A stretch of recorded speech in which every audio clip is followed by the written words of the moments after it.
27 tengah malam. Tidak biasa saya tidur gitu lambat, tidak tahu kenapa. Hati saya lagi sukacita karena saya ketemu dengan seseorang yang saya tabur firman 35 tahun yang lalu, ketika dia akan mau bunuh diri, saudaraku. Pemuda ini sakit, yaitu sakit rematik remaja. Itu jarang, cuma ada 3 di Indonesia. Dan dia mengalami seluruh tubuhnya sakit. Saya datang ke sana, saya sampaikan firman Tuhan, dia terima Yesus. Hari ini dia menjadi seorang gembala gereja GKPB, masa depan cerah. Jemaatnya 1.400 orang, saudara. Dan minggu lalu dia ada di sini. Hati saya lagi sukacita. Lalu ada berita aneh, saudara. Tengah malam, saya lihat tadi jamnya kurang 6 menit tengah malam, saya terima SMS aneh. Itu hilang 5 bulan yang lalu. Hilangnya saya terbang dengan bisnis kelas, disediakan teman saya, pergi ke Jepang, tapi dari Surabaya ke Singapura handphone itu hilang.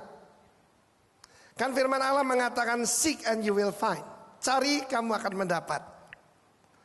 Tetapi apa yang terjadi, saudara, justru itu tidak ketemu.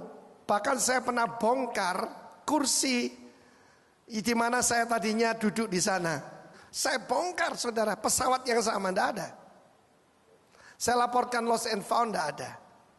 Tetapi saya punya kebiasaan, yaitu mengucapkan firman dalam keadaan seperti itu. Karena bersama dengan itu juga bulan Juni istri saya mendadak kaget.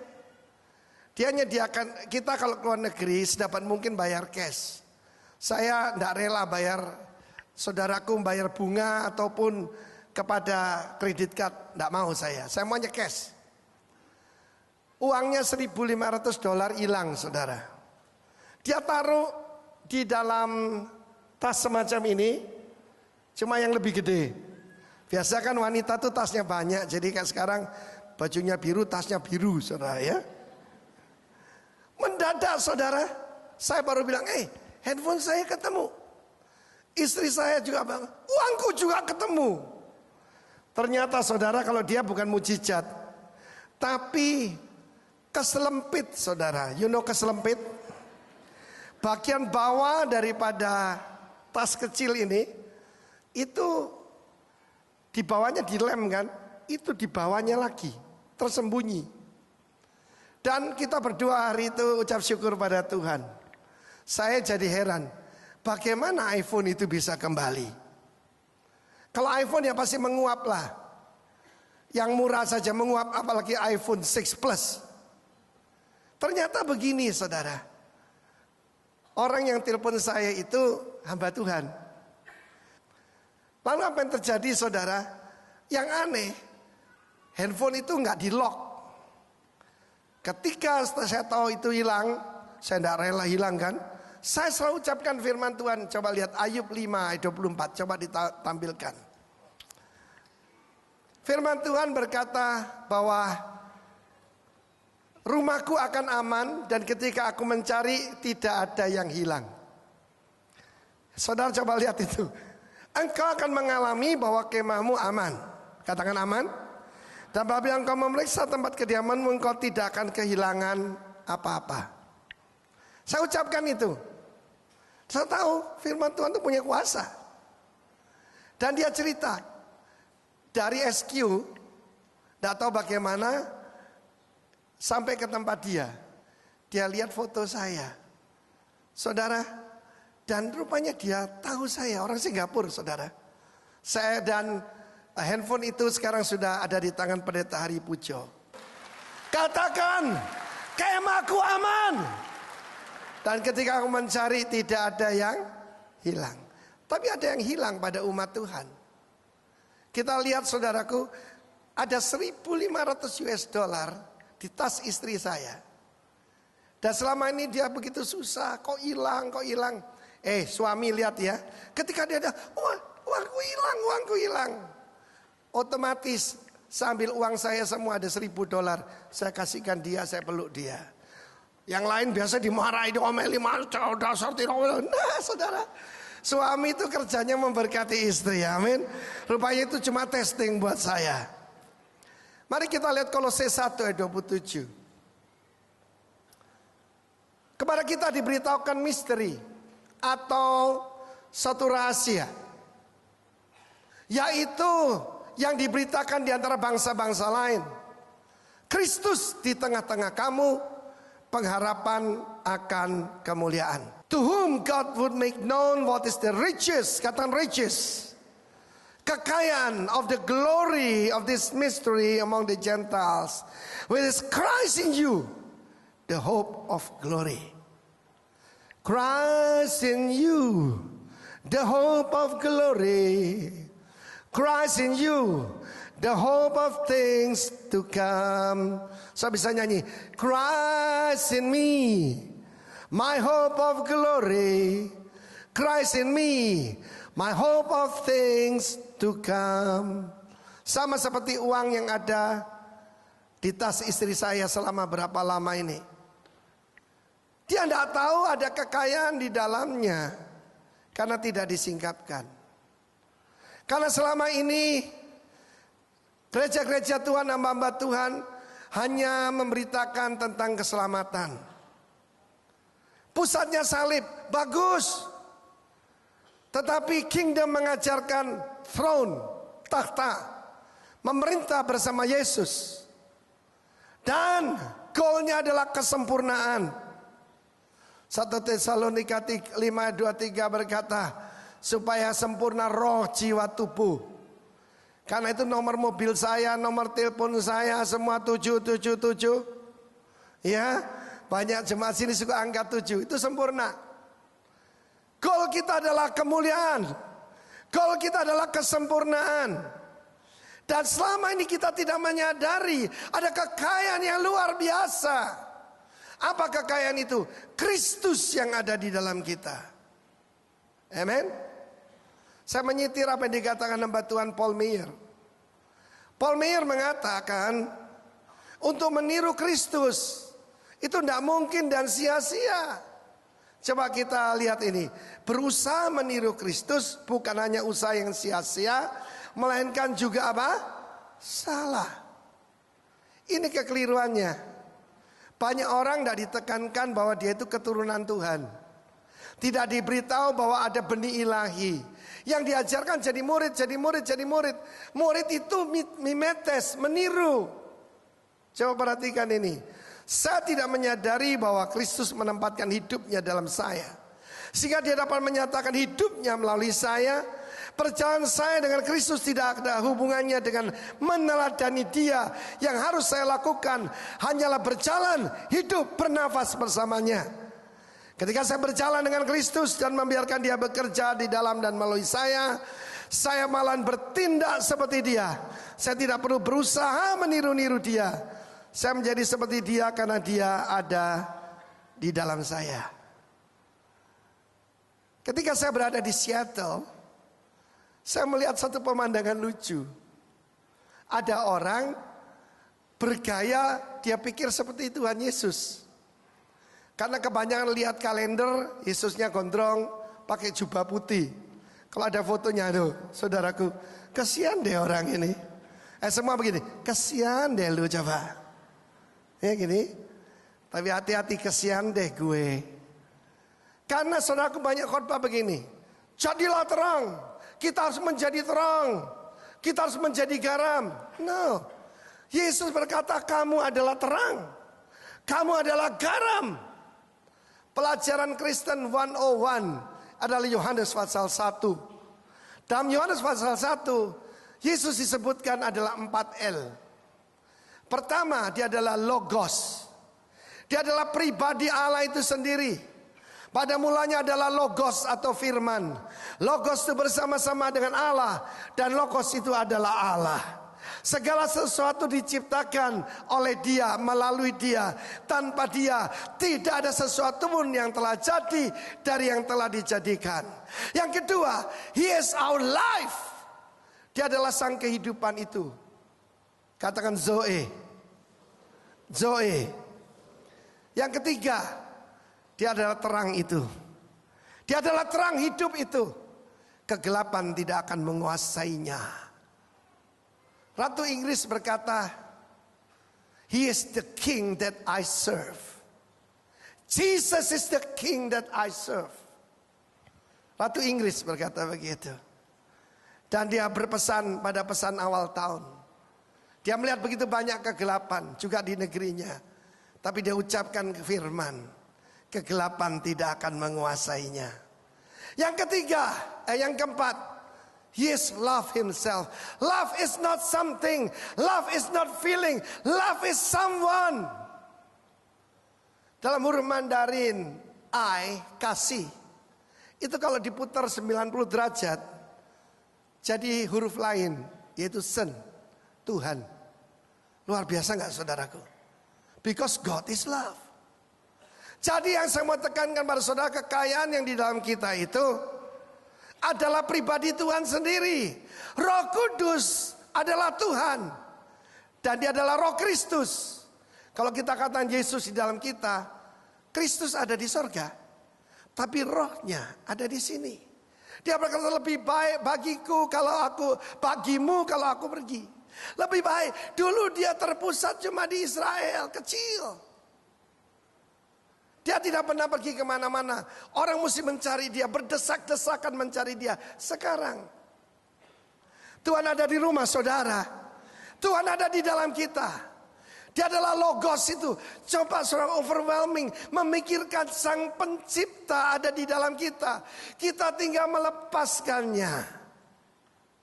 Yang kedua, dia adalah light and life. Dia adalah kehidupan itu, hidup kekal. Bukan hidup yang panjang, itu aionion. Ini Zoe, God's kind of life. Dia adalah terang itu. Ketika dikatakan orang disembuhkan karena bayang-bayang Petrus, saya selidiki. Bayang-bayang itu bukan yang hitam ini. Tetapi bahasa aslinya episkiatso. Episkiatso itu adalah the brilliance. The haze of brilliancy. Jadi melalui si Petrus ini yang dulu namanya Simon, muncul sinar kemuliaan yang menyembuhkan orang sakit itu. Dan itulah pribadi Tuhan. God is love. Camkan apa yang dikatakan oleh Paul Meyer. Paul Meyer ini gurunya John Maxwell, saudara. Satu hari saya terbang dari Jakarta.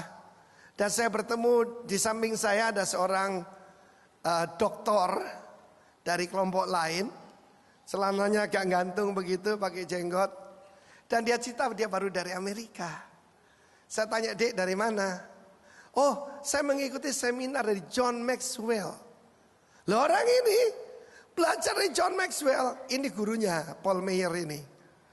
Dan di dalam hidupnya betul-betul nilai light itu muncul. Love, integrity, generosity, humility and truth ada di dalam orang ini. Dan camkan apa yang dikatakan. Jangan coba-coba niru Yesus. Tidak bisa. Tapi sadari dia hidup dalam kita. Yang kita perlu lakukan hidup bersama dia, bernafas bersama dia, berjalan bersama dia. Yang tidak mungkin kita lakukan, dia lakukan melalui kita. Sama seperti istri saya itu orang Kristen. Mencari kekayaan di mana-mana. Kekayaan ada di dalam dirinya. Coba pegang ini. Kristus ada di sini. Kalau orang Indonesia bilang hati di sini. Orang Korea tidak tahu, agak turun sedikit saudaraku di sini. From your innermost being akan keluar sungai-sungai. Saudaraku, belas kasihan tuh splendid somai. Kekuatan kasih yang mengalir dari sini. Nah saudara, love, light, life, and logos itu ada di sini. Coba saya cuma ucapkan itu. Kemahku aman. Dan ketika aku mencari, tidak ada yang hilang. Dengar saudaraku yang kekasih. Kalau kita mencoba meniru Kristus ya seperti itu. Tahun yang lalu saya berjalan seorang teman baik saya. Kita liburan ke Las Vegas 2-3 hari. Dia bilang, "Pak Arifin, Tuhan bilang Pak Arifin akan khotbah di sini." Oh, tergenapi saudara. Yaitu tahun ini saya khotbah di Las Vegas saudara. Ya, anak Denpasar khotbahnya di Las Vegas. Tetapi ini yang saya perhatikan, di mana-mana saudara, ada orang pakai jambul, pakai kacamata hitam, pakai baju putih, cutbray, komprang, saudaraku. Lalu kerannya tinggi, ada besi-besinya begitu di sini, ada kewer-kewernya di sini, dan mereka niru siapa? Elvis Presley, saudara. Tapi mereka itu impersonator, peniru Elvis. Bahkan waktu kita belanja barang-barang kecil di sebuah department store, masuklah Elvis. Tapi Elvisnya lumpuh, saudaraku. Jadi pakai kursi roda begitu. Cuma masih bergaya Elvis. Berapa banyak orang Kristen mencoba meniru Yesus. Gagal, frustrasi. Yang saudara perlu lakukan adalah sadar kekayaan yang berabad-abad itu, misteri yang berabad-abad yang sekarang dinyatakan, Kristus di dalam kita. Itulah pengharapan akan kemuliaan. Itu pengharapan, sebab di dalam Kristus semua janji Allah adalah ya bagi Kristus. Karena itu kita katakan amin. Waduh, bahaya saudara. Katakan amin. Saya katakan haleluya. Sebab saya tahu saya tidak perlu meniru Kristus. Kristus ada di dalam saya. Oke, saya ajak kita untuk back to basic hari ini. Kembali kepada dasar. Apa rencana Tuhan yang original untuk masyarakat mesianik? Number one, menjadi keturunannya. To be his offspring. Sehingga orang akan berkata seperti pemimpin penyaliban Yesus yang dia sujud dan berkata, indeed this man is the son of God. Sesungguhnya orang ini adalah anak Allah.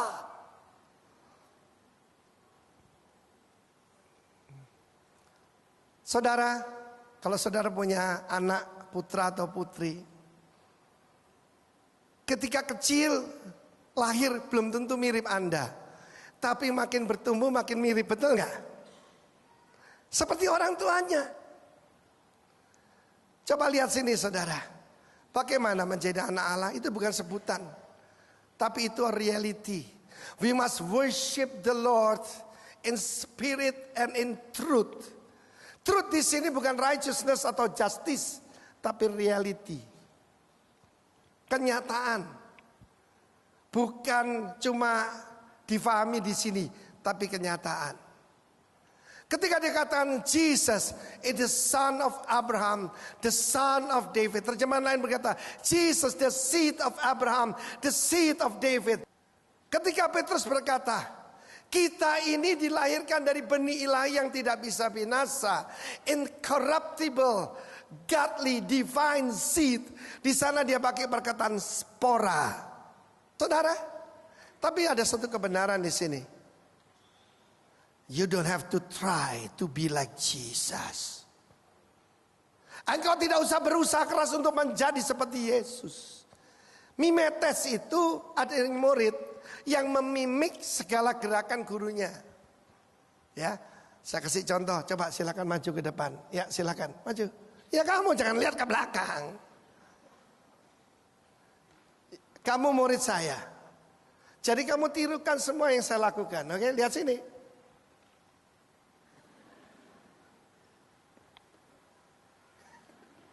Oh, jangan guyu.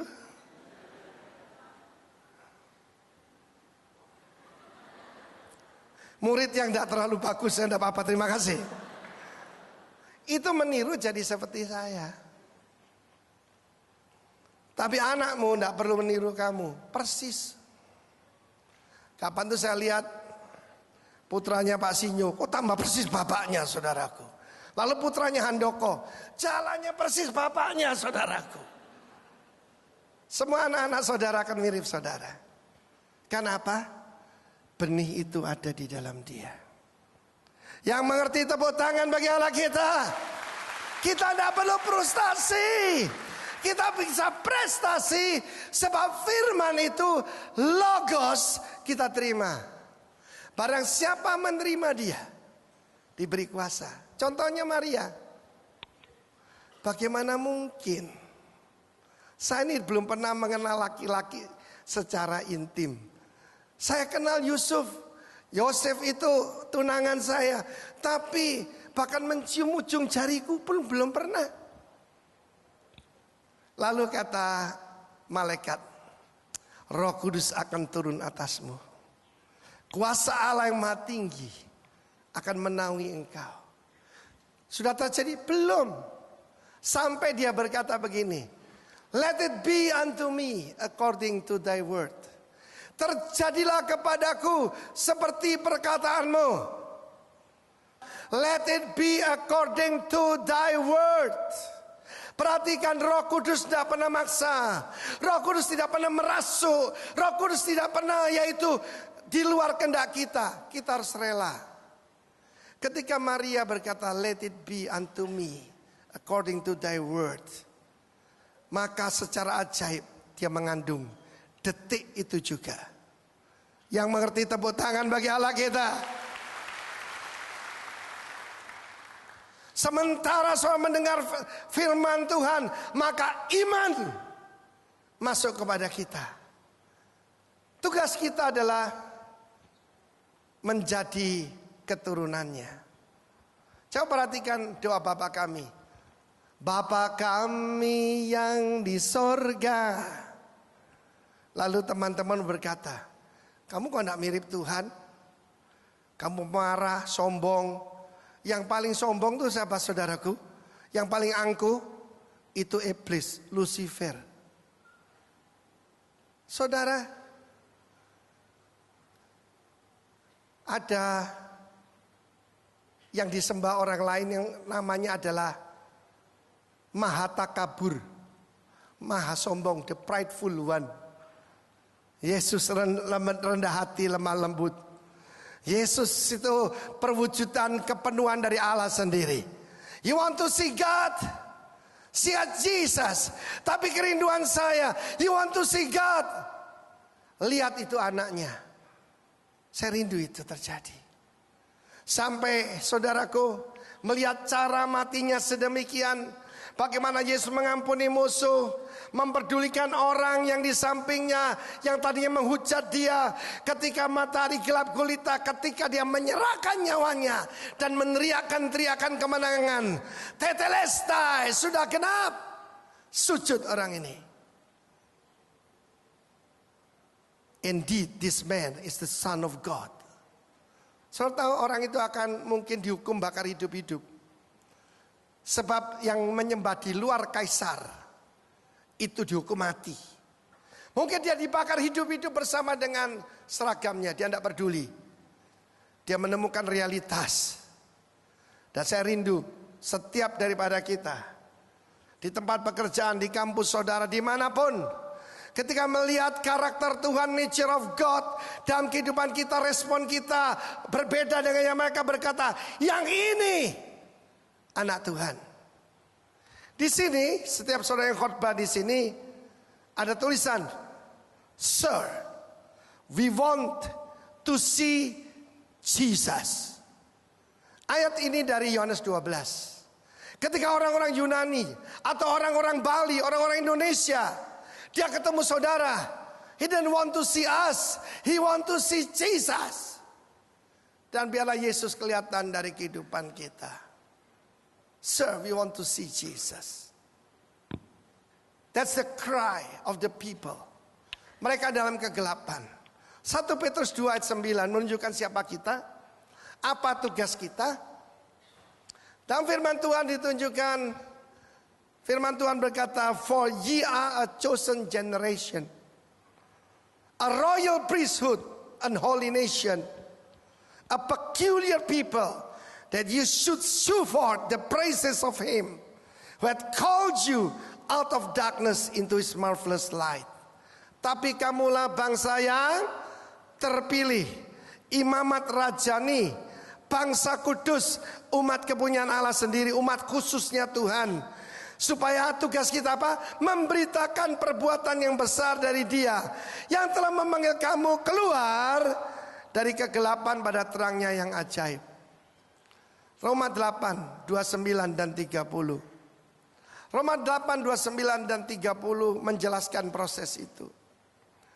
Sebab semua orang yang dipilihnya dari semula, mereka juga ditentukannya dari semula untuk menjadi serupa dengan gambaran anaknya, supaya anaknya menjadi sulung di antara banyak saudara. Sulung sini prototipe, prototipe. Dan mereka yang ditentukan dari semula, mereka juga dipanggilnya. Dan mereka dipanggilnya, mereka juga dibenarkannya. Dan mereka yang dibenarkannya, mereka itu juga dimuliakannya. 3 langkah. Pertama dipanggil, kedua dibenarkan. Dibenarkan istilah hukum. Dan yang ketiga dimuliakan. Goal saudara saya adalah kemuliaan. Nama saya cukup berat saudara. Nama saya, nama Chinese-nya itu Ren atau Jin. Artinya perfect. Kedua artinya benevolence, kind hearted, suka memberi, hatinya baik. Waduh jauh dari itu. Ya saudaraku. Perfect, benevolence. Dan satu lagi yang gampang dimengerti, sabar. Saya ini tidak sabar saudaraku. Ya, bagaimana Tuhan bisa merubah saya? Nah saudara, saya akan tunjukkan dulu beberapa hal sebelum saya memberikan beberapa kesaksian. Yang kedua adalah to have fellowship with Him. Punya fellowship dengan Tuhan. Surat 1 Yohanes ayat-ayat pertama berkata, sebab persekutuan kita, koinonia kita adalah dengan Allah. Dan dengan putranya Yesus Kristus Tuhan kita. Saudara, di rumah saya ada 2 anjing lucu. Terutama yang kecil lucunya luar biasa. Namanya juga cocok. Namanya Happy. Panggilan kesayangan dari istri saya, Happy, Happy, Happy. Tapi kita cuma bisa bermain-main dengan dia. Kita tidak bisa fellowship dengan dia. Dia tidak bisa berkata begini pada kita, saya naksir anjing yang di sebelah itu. Ya, tidak bisa saudaraku. We can play with them, but cannot fellowship with them. Saya ingat satu kali saya ketemu orang di Semarang.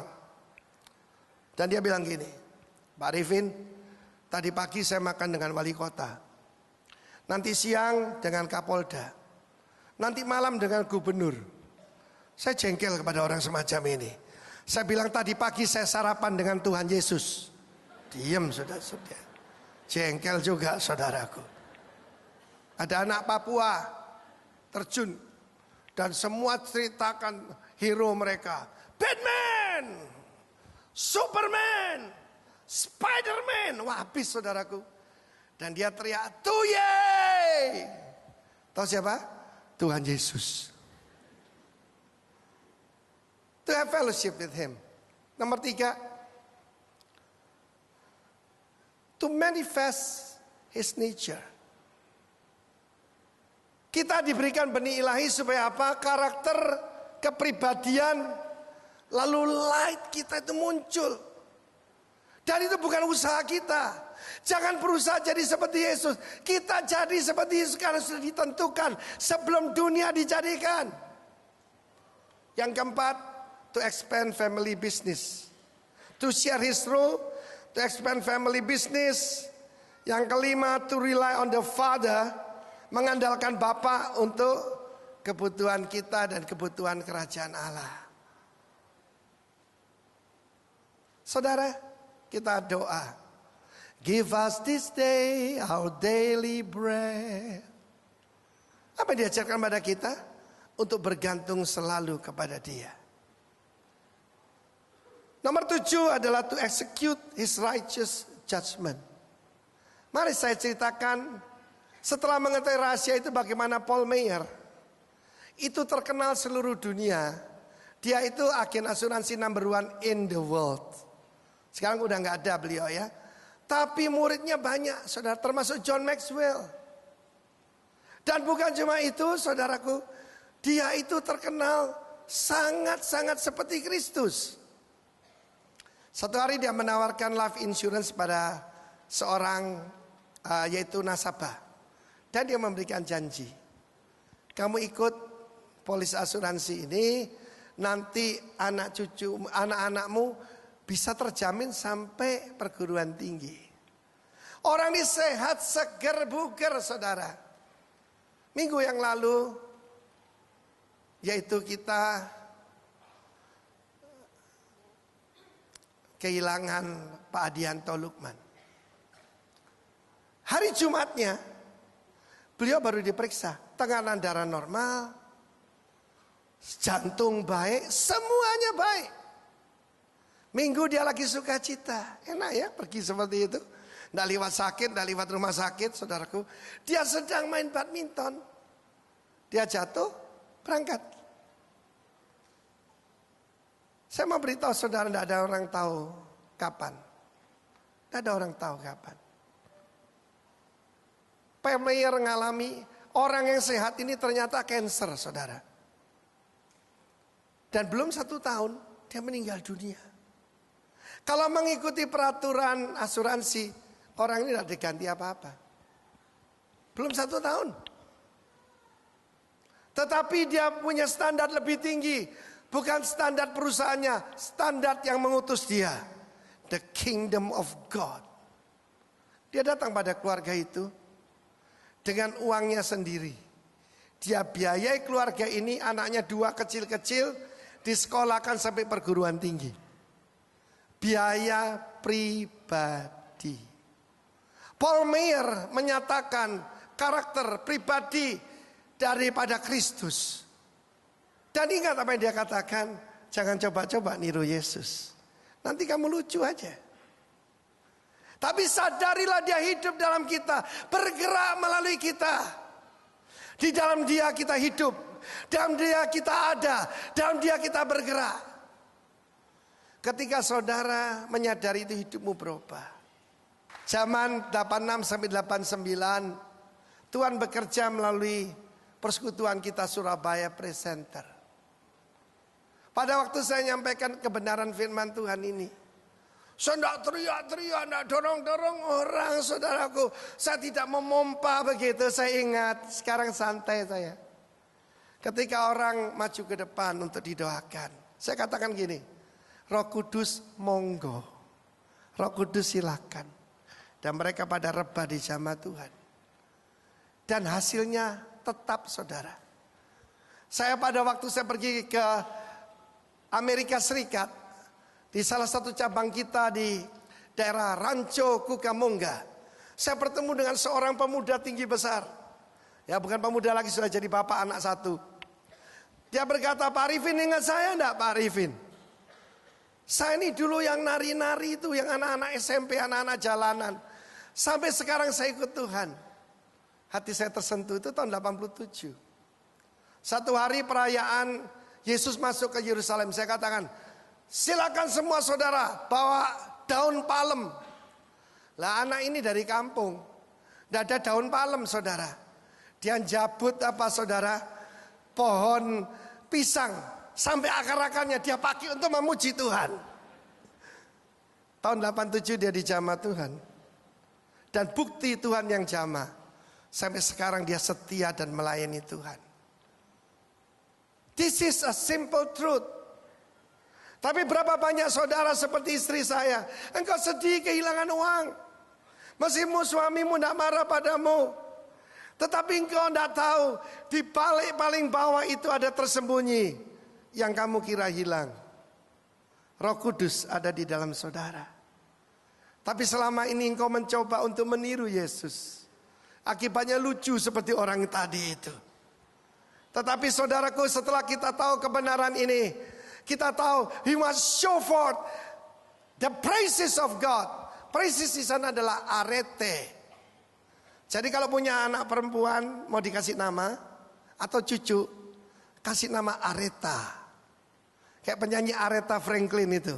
Artinya excellence, glory, kehebatan, kemuliaan. Luar biasa ya. Tapi saudara harus show forth. Ini yang saya lakukan baru-baru ini. Hari Jumat saya pergi ke Jogja. Hari Jumat yang lalu saya pergi ke Jogja. Dan malam harinya ketika bersiap-siap, istri saya memberikan saya sebuah surat. Yang saya sih sudah lupa. Bisa tampilkan surat itu. Surat itu hasil pemeriksaan saya 10 September 2002. Waktu itu saudaraku, lewat X-ray, lewat CT scan, maka ditemukan ada benjolan-benjolan. Saudara, kalau bisa baca di situ, dikatakan ada nodul yang tidak beraturan. Dan paling bawah keputusan, yang nulis ini seorang dokter yang adalah profesor. Profesor Dr. Kunadi. Suspek limfoma maligna. Hasilnya adalah saya ini dicurigai dan dipastikan. Limfoma maligna itu kanker getah bening yang paling ganas. Tapi saudara, saya tahu tubuh saya adalah bait Allah. Dan saya tinggal mengucapkan janji Tuhan. Oleh bilur-bilurnya saya sudah sembuh. Malam hari itu saya dengan istri berlutut di hadapan Tuhan. Saya tidak maksa dia. Kalau pulang pun saya sudah siap 14 tahun yang lalu. Tapi saya katakan, Tuhan kalau boleh. Saya niru Tuhan Yesus. Jikalau bisa, jikalau boleh ya Bapak. Biar cawan ini lalu daripadaku. Kita pengikut Kristus. Dan satu Roh Kudus menolong saya dengan keluhan yang tak terucapkan. Dan saya dinyatakan sembuh total. Ketika diperiksa kembali di Singapura, saya sembuh total, saudara. Dokter yang memeriksa saya menyertai saya. Ada 4 orang dokter. Dokter Hans Tandra, ahli penyakit dalam. Dokter Paulus Raharjo yang memeriksa saya, mendampingi saya di Singapura. Dokter yang memeriksa saya bukan orang Kristen. Tapi jawabannya begini. This is what you call miracle. Ini yang kamu sebut mujizat. Dengan kesaksian itu, ternyata saudara, ketika saya datang teman-teman saya, yang wanita semua berjilbab. Semua. Dan saya dapat kesempatan. Ayo pendeta, kasih kita pencerahan. Oh, kesempatan saudara. Saya bilang assalamualaikum. Waalaikumsalam. Dan saya biarkan Kristus mengalir melalui saya. Sebab kalau saya berbicara sebagai arifin, saya ini temannya. Bahkan mereka tahu kartu saya yang dulu, saudaraku. Tapi saya biarkan Kristus berbicara, mereka memperhatikan sungguh-sungguh. Pulang dari sana, another opportunity. Yaitu di samping saya, ada seorang dokter yang harus dioperasi seperti saya. Tapi tidak berani operasi. Karena ada lemah jantung. Persis seperti keadaan saya. Saya bersaksi 1 jam. Dari Jogja sampai di sini. Pada akhirnya mereka berkata, aduh terima kasih ya Pak Arifin. Ada anak saya di Bali. Boleh didoakan enggak? Sebab anak saya itu sudah 3 tahun menikah belum punya anak. Bapak akan dipakai Tuhan katanya. Nah saudara, tugas kita adalah to manifest His character and His power. Share His rule. Memerintah bersama Tuhan. Raja memerintah bukan dengan ototnya. Bagaimana raja memerintah? Dengan perkataan. Sabda. Pandita ratu. Pandita itu imam, ratu itu raja. Kita ini imamat rajani. Bukan cuma saya. Every one of you can share His rule. Di mana kekuatannya? Saya katakan in the name of Jesus. I have no power, but in the name of Jesus we have all the power. Kepadaku telah diberikan segala kuasa di langit, di bumi, di bawah bumi. Amin. Saudara, sifat Kristus dalam kita itu merubah semuanya. Ketika saya berada di Jogja, ada rekan saya, dulu ada 2 orang rekan saya kerja kepada saya. I'm his boss, I'm their boss. Tapi saudaraku, dia bilang, waduh, pinggangku ini sakit. Padahal dia dapat, karena dia terlambat, dapat kamar yang kecil di atas lantai 2. Saya ini, teman-teman saya itu menghormati saya, dikasih kamar yang bagus, yang ada terasnya, kamarnya paling besar. Saya bilang, kita tuker aja. Kamu, lu bener, Vin, betul. Oh iya, biar saya di sini, kamu yang di sana. Sebab ini saudaraku, bagaimana we exercise his character. Ingat apa yang saya ajarkan pada saudara, kingdom mindset. Number 1, we live by dying. Kita hidup dengan mati bagi diri sendiri. Kapan itu istri saya, kan dulu saya dipanggil Hitler saudara ya. Setelah beberapa lama saya tanya, sudah seperti Yesus belum? Dia lihat saya dan dia bilang, Jabuto itu lumayan saudaraku. Lumayan kan, lebih baik daripada Hitler kan, lumayan kan. Tetapi beberapa bulan yang lalu dia datang ke rumah. Saya ini nikah dengan wanita cantik ini 40 tahun loh saudara. Tidak pernah lihat dia marah itu, tidak pernah loh, jarang, hampir tidak ada. Sekali dia jengkel, dia marah. Wah terlalu, kamu pasti marah katanya. Kamu pasti marah. Loh kenapa saya marah? Mobil baru saya diserempetkan 2 kali dalam 5 hari saudaraku. Kamu pasti marah, kamu pasti marah. Waduh, istri saya melecehkan saya saudaraku. Ya memang kalau Arifin begitu. Tapi Arifin kan sudah mati. Saudara tahu yang saya lakukan? Lihat sini. Nama saya itu Jin, itu Pak Sabar. Kind hearted. Tapi saya jauh daripada itu. Kalau saya tidak sadar Kristus yang ada dalam saya. Ketika mendengar itu saudara, yang saya lakukan begini. Lalu nyanyi, ku telah mati. Cara hidup, pola pikir yang lama. Amen. Sebab di dalam firman Tuhan, Petrus yang pemarah itu pernah tanya Yesus. Sebab waktu itu berbicara soal perceraian. Ada rabi terkenal yang berkata, kamu harus mengampuni istrimu 3 kali baru boleh ceraikan. Melakukan kesalahan yang sama. Yang satu berkata, jangan 3 kali, 2 kali. Ada yang lebih ekstrim.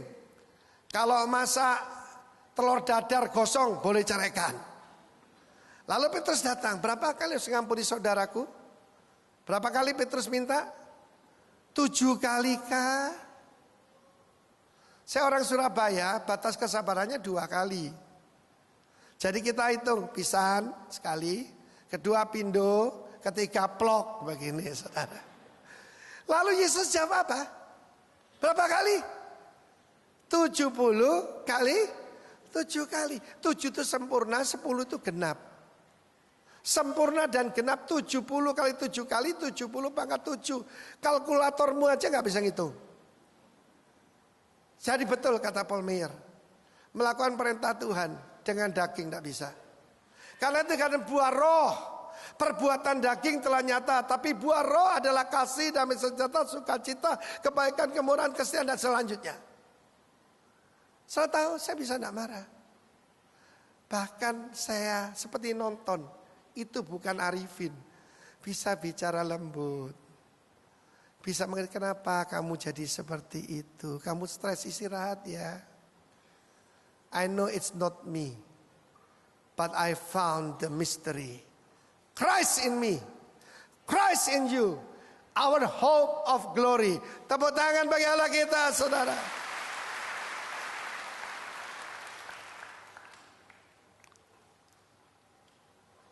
To share his rule. To expand family business. What is our family business? People. Ketika Yesus ada di bait Allah usia 13. Dan Yusuf dan Maria tidak mengenal Yesus. Mereka mencari Yesus di taman ria. Mencari Yesus di taman bermain. Dia pikir anak-anak seperti itu. Mereka tidak pernah membayangkan dia bersoal jawab. dengan ahli Taurat. Dan Yesus menanyakan pertanyaan yang membuat mereka amazed. Biarkan Yesus mengalir melalui kita. Biarkan Yesus manifest melalui kita. Dan di dalam namanya, we share His rule. Pengharapan kita adalah Kristus yang di dalam kita itu saudara. Dan Kristus dalam kita itu loving. Kristus di dalam kita itu saudaraku gentle. Light bisa muncul. Integrity. Generosity akan muncul. Biarlah rahasia yang sederhana ini masuk di dalam diri kita. Dan menjadi kemenangan pengharapan saudara dan saya. Tuhan memberkati.